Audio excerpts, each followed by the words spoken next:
All right, let's dive in. Today, we're going to unlock one of Odoo's most powerful cheats, building a complete database model from the ground up with just pure Python. Seriously, no SQL required. Let's do this.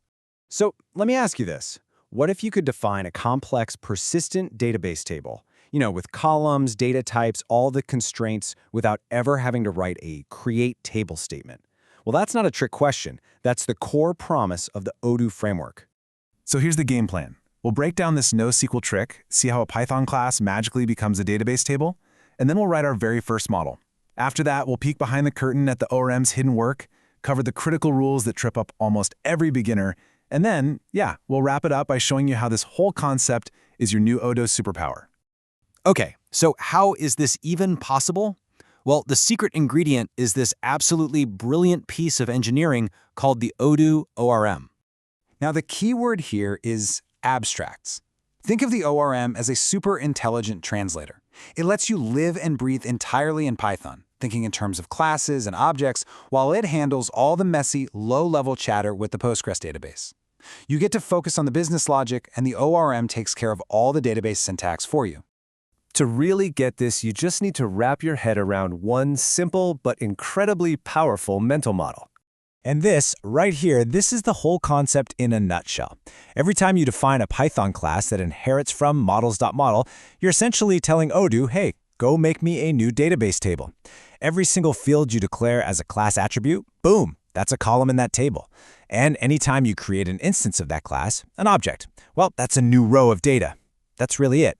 Class becomes table, field becomes column, record becomes row.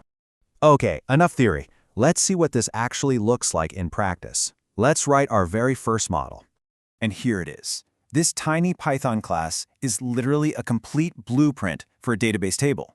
You see, we import models and fields from Odoo, we define our class inheriting from models.Model, and then we just declare a couple of special attributes and the fields themselves. Let's break down the most important lines right now. First up, name. This is the big one. It's non-negotiable. This is the model's technical ID. Every other piece of the system, I'm talking views, security rules, other models, they all use this exact string to find and talk to our table. It absolutely has to be unique across your entire database. Now, description is a bit simpler, but it's still pretty important. It's just the human-friendly name that'll pop up in different parts of the UI. Now, technically it's optional, but Odoo will give you a little warning if you forget it, and for good reason. It's a best practice that just makes the system so much easier to understand and maintain later on. And here are our columns. We're defining a name field, which is a char type for short text, and an expected price field, a float type for numbers with decimals. And see that required equals true? By adding that, we're telling Odoo to put a database-level constraint in place. These columns cannot be empty. Okay, so we've written the Python code. Now, let's pull back the curtain and look at the magic that happens when the Odoo ORM gets its hands on our little class. And there it is.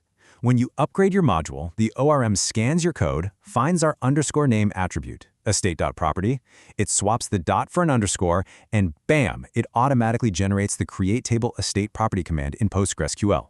Just like that, you wrote some simple Python, Odoo wrote the actual SQL.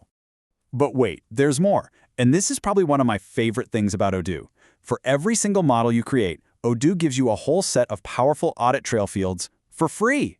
It automatically adds columns to track a unique ID for every row, who created it, when they created it, who last changed it, and when they changed it. This is a huge deal, and it's built right into the framework.